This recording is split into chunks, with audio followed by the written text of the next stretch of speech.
Oh, hello, and welcome back to Murder, She Vlogged. Today I'm discussing an indie adventure game from 2004 called Enclosure. Murder mystery tends to translate very well to interactive form, so even though I want to cover all kinds of different media on this show, I will sneak in an adventure game every now and then. I chose Enclosure because I feel like it's the perfect example of something that uses so many mystery fiction tropes. It actually feels like a love letter to the genre. It was developed and published by Fimo Duo in 2004, and I honestly don't know much about them. Their website from the early 2000s is still up, and it looks like they had quite a few projects going on, and before Enclosure they had a game called Hank's Quest. Because you can never have too many games with the word quest in your life. This is your typical parser command adventure game that looks like an older Sierra game, and that is because it uses Sierra's adventure game interpreter. I'm not going to be discussing the gameplay mechanics or art style as much as I will be explaining how it plays as a mystery or a detective style game. So let's run over the plot. You play as Mike Goodman, a con artist who, with the help of his girlfriend Sarah, tricks vulnerable people into thinking they can contact their dead loved ones. Unfortunately, one of their sessions goes wrong and they're outed as frauds. Mike decides to let out some steam at a local bar where he laments that his psychic to the paranormal career is not going too well. A well-to-do businessman overhears Mike's plight and offers him $10,000 alongside several other guests to stay the night in an old drilling station in an enclosed location in Greenland that is allegedly haunted. Sound familiar? It also very clearly takes from And Then There Were None, where there are 10 guests invited to this isolated estate, and all their reasons and motivations for being there are different, and in case you're wondering, everything is based on And Then There Were None. And yeah, I know, we had murder mystery before Agatha Christie, but her books really hammer the nail into the coffin, so to speak. Another notable thing are the character references. At least I think they're intentional and are referencing other mystery-related things. We have Mr. Green, possibly referencing the character from Clue. I think Dr. Lee could be a representation of Charlie Chan, and the most obvious is Frank Bates, which I'm gonna go ahead and assume it's referencing Psycho. It might not be. Bates is a legitimate name, so I'm sorry to all you Bates out there because your moniker will now forever be synonymous with... Obviously, the closed circle trope is in full swing here because it's basically the name of the game. Once the characters get close to the oil drilling station, the pilot, who happens to be Frank Bates, passes out, and you decide to take over and attempt to land while in a raging snowstorm.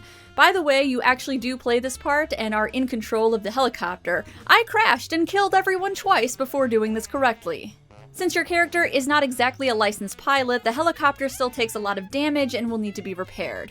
In the meantime, nobody can leave or go very far outside the premises. Once again, much like House on Haunted Hill, the situation is set up like a ghost story. Soon after you and your girlfriend arrive at the station, William Mayfield, the person who asked everybody to investigate, tells you that it was once owned by his father, Maxwell. He goes on to say that it was built on land that was owned by the indigenous people of Greenland, but Maxwell doesn't really give two shits and builds anyway, even though one of the natives protests in the snow every day. This causes him to freeze and die on the land, and now Mayfield Jr. thinks his ghost is haunting it. He tells you that he brought everyone here, including scientists, spiritual guides, and doctors, to use their knowledge of the paranormal to put the spirit to rest. What makes Enclosure a pretty decent murder mystery is that it takes a lot of notes from murder mystery stories past. And just in general, I think puzzle games make for great detective games because there's a large emphasis on finding clues and interrogating characters. It's encouraged that you talk to everyone and figure out their backgrounds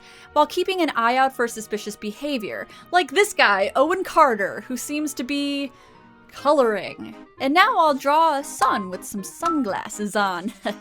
Strange things start happening around the station almost immediately. In one of the hallways, you find oil. A truly strange occurrence, as Mr. Mayfield claimed oil was not found on this land. You really don't think much of it at first, but crap really hits the proverbial fan when everyone decides to have a seance in the lab. This ghost is just not having it. I mean, he's already had it rough. Leave him alone already. You're making him angry. Things start to take a turn for the weird, and let me guess. Lights out? Boom! Ha! Knew that was gonna happen. Now, normally when the lights go out in a murder mystery, somebody ends up dead, but in this story, the sprinkler system goes off, but it's not sprinkling water, oh no, it's sprinkling oil. People take this as a sign that the ghost is nearby and unhappy, and thus the solution is to have another seance at a later time, because it just went so well the first time. Not long after this, we come across our first murder. Dr. Lee, who liked to meditate in the watchtower, seems to have had an unfortunate accident. Or was it? Okay, so the oil is supposed to indicate that it was the ghost who was responsible for this, but look bruh, it's not ghosts. It's never ghosts. Someone is responsible for this, and the murders become more rampant, and you have to figure out who that person is, and if this ghost story has any merit to it.